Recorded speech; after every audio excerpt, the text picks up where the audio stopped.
logistically, once we have an ordinance, maybe we have a first reading so that we just have the first reading, leave it, and then have the second reading when we need to. I don't know, but this is, and maybe it's supposed to be chaos, but it's really,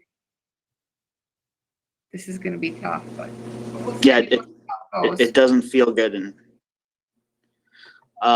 yeah, I know what I was going to say. Vermilion has now followed suit. They had a hearing last night to do kind of what we're doing. Mitchell has done it, so we're all in the same boat. I would. Ross, what do you know about statutorily? Can we do a stay in place, a shelter in place type ordinance if this progresses, or when it progresses? I think that that's still within our police power rights. I have not heard anybody in South Dakota that is planning that yet. I think given another week that may change, but I'm sorry, I was totally tuned out of our conversation for the last 10 minutes. No, I know. We were just talking about the merits of maybe starting to draft that so that we're not scrambling to put it together if we need it or when we need it, you know? I don't mind starting one. I'm going to have to dig and try to find something that someone has done elsewhere. I feel a little uncomfortable drafting something like that from scratch.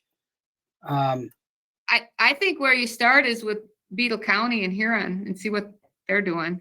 They've got to, now that it's growing there, they've got to be thinking about that already. I'll check in with their city attorney and see if he started something. And if Minnesota has one going into effect on Friday, they should have some kind of a thing we could take a look at too. Say that again, Mary. I'm sorry. If Minnesota has a shelter in place that should be in effect Friday, they may have, I mean, something that would give us a sample of what they're doing. That's true. But I think, Ross, theirs is an executive order from the governor. But it could only be so lucky. As they work out the details, they may spell out some of these things by how do you prove that you're going to work? What are you doing with things? They're going to have to provide some details with that, I would think. Right. Yeah. Ross, how closely do you stay in contact with other municipal attorneys in the state? Do you have a mailing list or something that you guys have? Yeah, we have a fairly active listserv, and there's been things coming by. I mean, it's one of those deals where, you know, maybe there's an email once every 2 weeks. It's been blowing up the last 2 weeks. So there's a pretty good brain share that happens there. Everybody was clamoring for everybody else's ordinances the last few days. I'm reasonably friendly with the city attorney in Huron. I'll check in with him, see exactly what the plan is. Yeah. Are we at the point where a shelter in place is really the next step, or do we need to just do a all non-essential businesses is the next step? Do we need to lock down the whole city? Well, that's what we're talking about. I think it would be helpful if I know sometimes those terms get intermingled. So, you know, as attorneys talk in more specific terms, I think it'd be helpful for you to clarify those two, if they are two different issues, how they're different. You know, I think, you know, maybe a case where we need to shut down essential businesses and then do the stay in place order, if that's more severe. You know, and it would be great, I think, if the municipal attorneys across the state could come up with a template that a lot of us could adopt more or less the same. So there's some uniformity there rather than everyone doing their own thing, even though we might have to do that for our own community circumstances. Yeah, a model. I'm in favor of that. That's the benefit of the governor taking action, because you're guaranteed to have uniformity. But to the extent we can keep it similar, we're all going to be a little better off. And then all the lingo is basically the same. But Yeah, I'll start working with, since that's where stuff is starting. He's going to be the point on this, whether he likes it or not. So I'll check with Jeff Banks, and we'll. And I don't know if you heard, but Minnehaha has community spread now, so they're starting to think about the same things. Okay. And- Their office has become much more open the last few years too. Yeah. And, Okay. and so if yeah, it'd be good to have those definitions and clarifications because, essential services, I mean, if we're saying shelter in place and, we're closing essential or what's defined as essential, I feel like there's some federal exceptions there too that could be tricky. And I don't know enough about that. We're trying to figure out what's essential and what isn't in advance of this, but is that because we say it is or because the federal government says it is? Well, I question whether we have any authority to do anything that impacts the federal government in any way. So that's a couple of my conversations today with people ended up going that direction where they would say, well, why isn't the city closing manufacturers? You should have. And well, that's not what that, federal edict has said to this point too. So in fact, it specifically said not to do that. Yeah. So that would make it tough. Yeah, if you look at the Minnesota order that came out today, they refer to critical manufacturing. Well, I don't know what the definition of that is.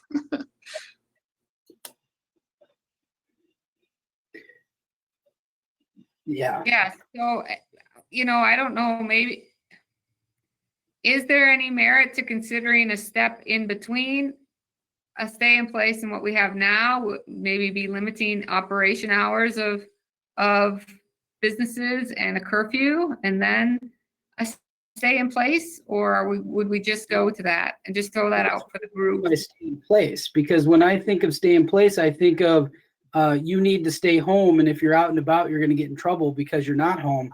And as it stands right now, we just don't want people to congregate. We're encouraging people to get out and go for a walk. Go to the park, walk the bridge. Just don't hang out with people. If we're closing non-essential businesses, we're still not telling people you got to shelter in your house. We're just telling them, don't go interact with people at the store. You know what I mean? So that's just what comes to my mind. That's not. You're saying, Ross, if we would do a shelter in place, that would tell people they can't go out of their house? Well, the idea of sheltering in place is I'm sheltering. I'm not going out. But I don't know if that's. I guess I haven't done any real research into exactly what shelter means when it's used elsewhere. Yeah, I think you missed the part of the conversation. In Minnesota, they're calling it a shelter-in-place order, but people can still go outside for walking, hiking, running, etc. So that's where this. I'm sorry. People's personal definitions of things change because, when I hear stay in place, that's what I think of too. You stay in your house. Right. Well, maybe we can call it something different. I mean, nobody wrote the code on pandemics. Maybe we can call it something. I feel like that sounds so, I don't know, like a police state. Sorry, Jason, not that we don't love being with our police, but maybe we just call it something different for optics. But yeah, I guess we might have, Ross and I went into this saying we need to just focus on implementing the work we have. We have to, and we don't need something new, but maybe it makes a little sense to start working on this so that we can move a little quicker than, because I personally feel like too, none of us did our best. At least I didn't do my best work yesterday or Monday night when we had these long meetings. It'd be better to do a little work here and there to get the best. Oh yeah. Document. Well, and as the health board looks at it, we can allow city commissioners to maybe look at a draft of what may be coming as well, just so people are more prepared. Maybe, but we'll do a better job too of getting our recommendations to them. Like, here's why we recommended this. We just didn't have time. Yeah, I think it's typically just find such a that if moving target that it's hard to, but I think the more proactive we can be, the better it's going to be. I just know that when we've tackled some very difficult things in the municipal code, the extra homework time put in with staff ahead of time always makes it go real smooth at the meetings. I wouldn't expect this to be any different. Okay, well, I guess we start working on that. And if we don't need it, great, but maybe it's already being done for us, Ross, you know? And, you know, too, I can mention that on, since we have a commission meeting on Monday, I can say, you know, we don't have any specific recommendations from the health board at this time. However, we have had another meeting. We've discussed starting to prepare for the next step. And here's what the next step would be, because I think the community needs to hear that. And I wish we were more in concert with Yankton County, but I just don't know a way we can bring them along. If, you know, help me with that. And Amy, I think it would be appropriate to let the health board know that I know there's some interest on the county commission to create a health board of their own and invite us to be a part of that. So there is uniformity across the county. They have a special meeting Friday morning, so we'll see where their discussion leads there. But I think some of us on both sides of that governmental divide feel that would make sense for the people that live in our county, that we can give a more unified message rather than all these, depends on if you're on this side of the road or that side of the road. It just doesn't make much sense. And well, if you're on the outskirts of the county, it might not make much sense either if you're looking north or west or east. So, I mean, that's just the realities of where we're at with this piecemeal patchwork of ordinances in our state, which I think leaves us more vulnerable to the spread of the disease, to be honest. But that's where we're at. Those are the cards we are dealt. Yeah, we'll have to think about too, you know, our lake population is kind of Yankton, even though they're county residents. I mean, they're so when they're in city limits, they have to abide by our restrictions. When they're out of city limits, you know, if Dr. Milroy wants to go hang out at the, you know, Stringers or wherever, that doesn't, so it's just not very consistent. But I told Sherry that I'd be happy to have some of our staff be a part of or work with their health board, but I don't know, and I don't think they know if they have statutory authority to have a health board or if they have that legislation in place. And I feel like I'm being a little, maybe it's selfish, but I don't want to have Roscoe do a bunch of research for the county right now. And we're talking about Yankton County, but we Ross should is looking also, for extra work right now. We're keeping him busy. So we should also acknowledge that we have other township leaders in the county as well, that it'd be great if we could have some method of communication. Now the county health board may be that mechanism, but we're just not there yet. You know, I don't know, and maybe emergency management can do does emergency management have any statutory authority to do any orders, Ross? Because maybe they can do an order.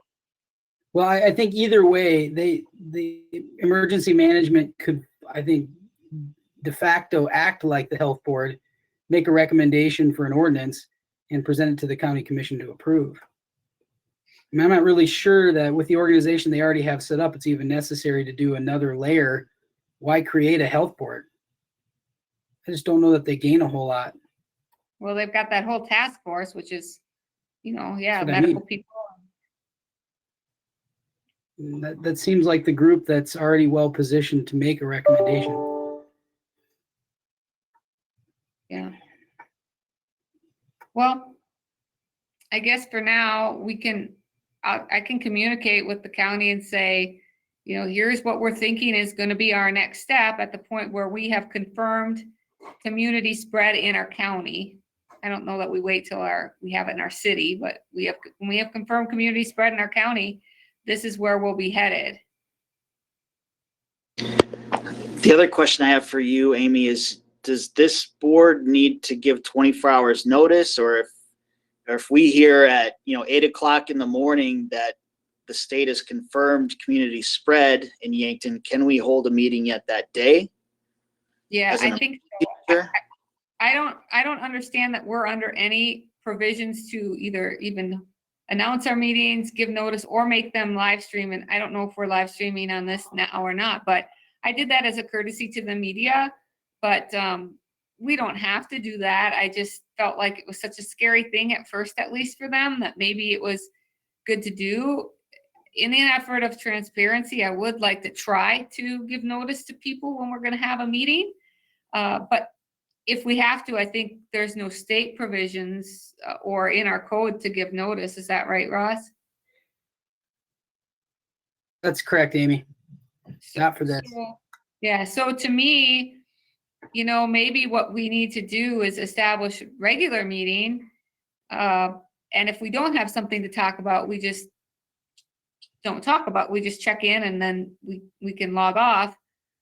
Probably, I'm wondering if we don't, at our next special meeting, consider scheduling some more special meetings of the commission in case we need to act. Because I think we're looking at not 2 weeks in advance where, we might not have 2 weeks to wait, and maybe it makes some sense to do, meetings every Monday or something like that. I don't know.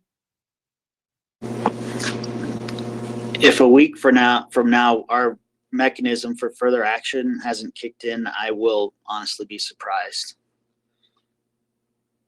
Just as a kind of a FYI, just while we're sitting here, I had a text come in that said that Monument Health just reported in Rapid that there was a caregiver that tested positive that came in contact with 10 caregivers, 2 physicians, and 100 patients. Just tweeted now. So, I mean, it's here and it is moving. So I do think the more proactive we are, the better. I would start working on figuring out what this would be and giving a draft to the commission so they could be forewarned, and just, sure keep a sharp eye on how things are just changing by the minute and the hour, I think.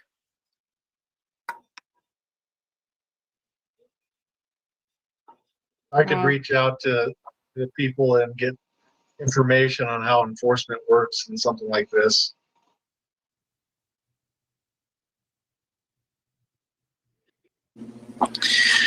That would be great. So I guess next steps, Ross, we'll let you get to work, and as soon as you have a draft for us to start thinking through individually, we can do that. And I don't know that, do we need to schedule another meeting at this point? Or maybe you need a meeting, Ross, as a deadline.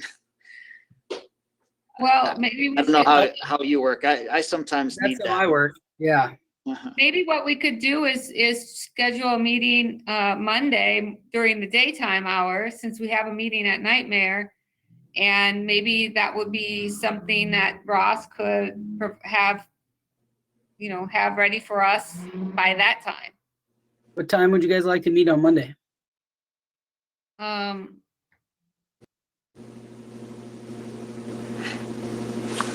o'clock hour okay for everybody?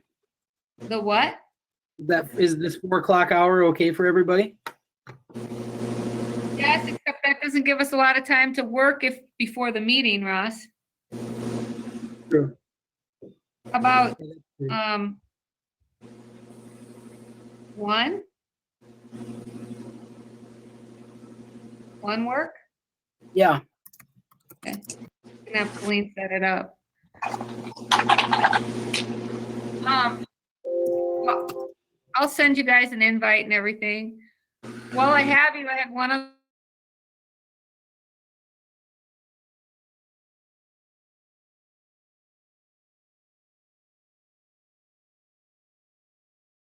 a lot of sort of concerns and maybe their complaints, and a lot of them are anonymous about workplaces and saying, you know, my employer isn't doing distancing. You know, I'm worried because there's so many people there. If there is some way we can get some resources to help us get information out more to employers, I don't know how to do that. Ross, you got to turn your mic on. The deal that I was just working on with Brad and Kirsten, is that kind of thing. And one of the things I'm hoping it makes clear is that even facilities that don't have to abide by the 10-person limit, like manufacturing facilities, still have an obligation to make sure that they're keeping their employees and patrons 6 feet apart. So I think the education that we need to bring to them is look, we're not shutting you down. We're not even telling you you're subject to the 10 people limitation, but you do need to keep your people safe. And that requires you to adjust how you're doing things. Yeah, I'm just looking for resources to get, I don't feel like we have the capacity to get all that out. So I'm hoping that, I mean, we're gonna have the mayor talk to the media tomorrow a little bit and mention those things in a media review type thing. But, you know, hopefully Carmen and Nancy can help us reach out to them, because I don't know what's been done and being done. Yeah, but this is a pretty nice handout. I'm hoping we can circulate it far and wide. Yeah, I think we need to take a strong stance that even if you don't fall under the current ordinance, we expect you as a responsible employer to take precautions to protect your employees, because I too have been getting those messages from people who are honestly scared because they feel their employer is not taking this seriously, and that is not fair to them. It disappoints me that is happening in our community, but I think we need to make clear that I wish we could say there would be some repercussions if they don't take it seriously, but hopefully if we give strong messaging around that will at least help. Well, so our ordinance, it's got some impeccable drafting, you guys. The way this thing is written, it says, for purposes of this ordinance, a communal gathering does not include larger gatherings in the following locations, so long as people take care not to be within 6 feet of one another for extended periods. So you could argue that if you have a manufacturing plant that isn't taking action to separate its employees at break time, for instance, that they're going to be subject to the 10-person limit, and we can start issuing tickets. And of course, we never want to get to that, but it allows us to rattle the cage a little bit. You know, Yeah. I would think this information that hopefully with the help of the chamber and Yankton Progressive Growth, they could get out to all the sites. And I think it's okay to put a little bit of teeth in it that, you know, if the ordinance is not followed, you know, the 10-person rule could apply, or the business could be shut down. I mean, if they're not following the ordinance, that could be serious. I mean, whether we would actually do it, but to say there would be consequences if you're not keeping your people safe. I agree. I would also like to suggest, you know, we tell people, we meaning the city, myself, the mayor, the commission, community development, we tell people to do things all the time. I think that maybe we should look a little bit to, maybe Nathan, you could help us with this, maybe asking Avera or I know they're busy, or YMC, if there's some maybe docs that could help us, or medical professionals, or, you know, like Liz Healy, maybe, to say, employers, I'm the infection control nurse for Avera Sacred Health. We need your help. You need to follow this ordinance. We need to, because I feel like I tell people to do stuff all the time, and it's like, you know, I don't really, I mean, I'm always bossing people around, so I don't feel like it. And I'm not a I'm not a professional medical person, but would that help kind of put some teeth in it and still be educational and still follow our approach of trying to be educational first? the other dynamic we got going and is that 3 of our largest manufacturers are not in our corporate limits. They're not in our jurisdiction. So, we got Hydro and Baldwin and Applied that are all directly adjacent to corporate limits, but not in corporate limits. So But we're going their to have, employees don't know they're not in, their employees think they're in the city of Yankton. right, but that's why I'm saying, so we might take a more active role at some manufacturer on one side of the street or the other. Again, we're back in that boat if we don't. I mean, I'm praying constantly for some statewide direction here. Well, we're not going to get that, Dave. I'm good at praying though, so I'll keep doing that. We'll get thoughts and prayers.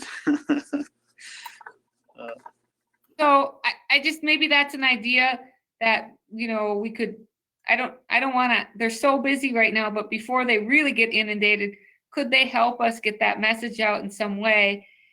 And through their establishments. And I mean, I don't know how quite that would look like, but I feel like, people don't, and people, I think, trust the city and trust our guidance. However, I think for some reason, and maybe we utilize, not to put her on the spot, but Dr. Milroy here too a little bit. I feel like if, the doctor tells you to do something, it may have a little more weight than if the city manager says, well, this is good for your health, as I'm drinking Diet Coke and, eating gummy worms. Yeah, I would think the more messaging we get out, the better, from many different sources. I would say from the medical community, that is very helpful. People do listen to that. And so I would say infectious disease, the infection control nurses, the clinic, the hospital, they all need to start carrying the same message. Do you think, maybe, the clinic could put it on their portal. The hospital can get it out on theirs, with messaging to all their patients. They've got a huge number of patients in their systems. So maybe Liz or, and Liz and or more doctors or something could do a short Facebook video or something that could be shared around. Or I don't know, Nathan, if you guys have a policy on that, but in their professional capacity.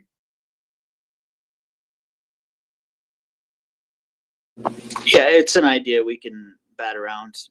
Maybe it's a matter of Dr. Milroy.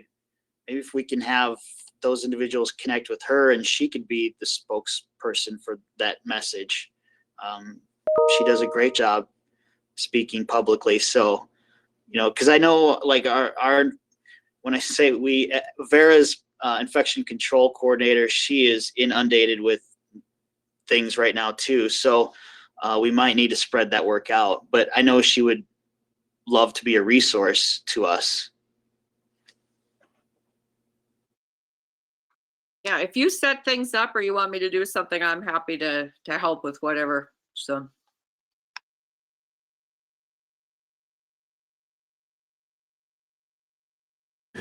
So we'll plan to meet at 1 p.m. on Monday, but do we keep it in the back of our head that if we might have to meet sooner than that?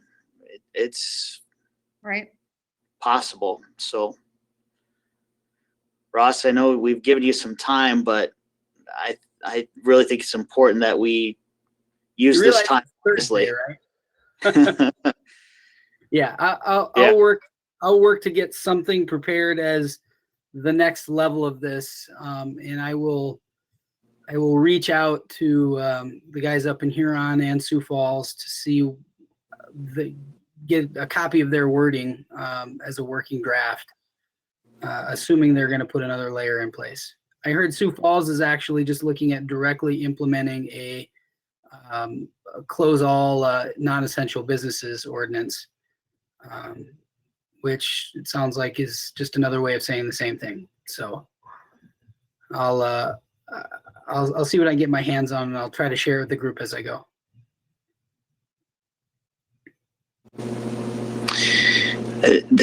I think we're getting close to wrapping up here. Dr. Milroy, we did get a message that we are streaming live on YouTube. So maybe this is an opportunity for you to share some messages for our viewing audience if they have concerns about what's going on right now. Just some reminders of what they can be doing to protect themselves. That might be good. Hi, this is Dr. Mary Milroy. I'm speaking with the Health Committee. And this is just a message to urge everyone to be safe. This is a virus that's moving quickly. We definitely have community spread within South Dakota. And we all need to do our part. This is part of us being a community and keeping ourselves, our families, our neighbors safe, which means stay in place unless you need to go to the grocery store, if you have to go get medication, if there's essential things you need to get.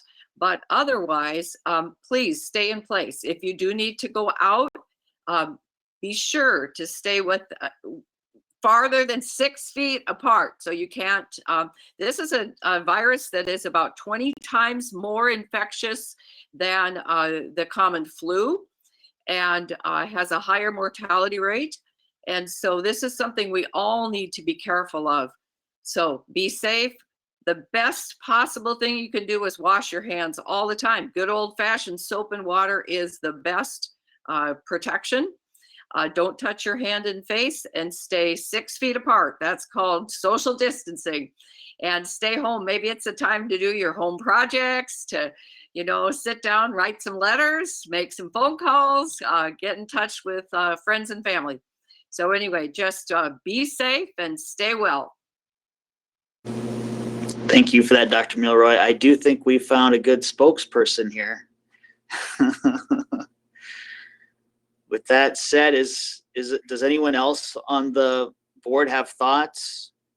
Amy, Dave, Jason, Ross? I appreciate the discussion today. We are, as we've said repeatedly, in uncharted waters, and that means things are moving much faster than we want them to, and it makes us very uncomfortable. It makes the public uncomfortable, but that's the reality of where we're at. And so we are making decisions that I think are based on evidence, and are as well thought out as they can be under the circumstances, based on how we've seen this virus spread in other parts of the country and other parts of the world now. So there's a lot we're still learning about the virus, but there are some things we know. And one of the things that has been proven time and again is the way to beat it is social distancing. Like Dr. Milroy said, stay at home as much as possible, practice good hygiene. If we know you need groceries, but try to make it one trip a week versus a trip a day. I think that's all very important, because the virus is making its way to Yankton.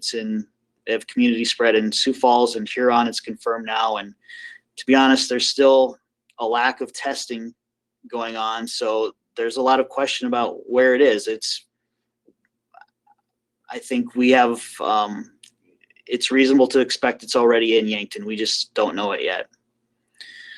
So with that, are there any other thoughts? Okay, well, thank you everyone. And hopefully we don't have to see each other again until Monday, but we'll be ready to meet again before that if we have to. Thank you. Well, thanks all.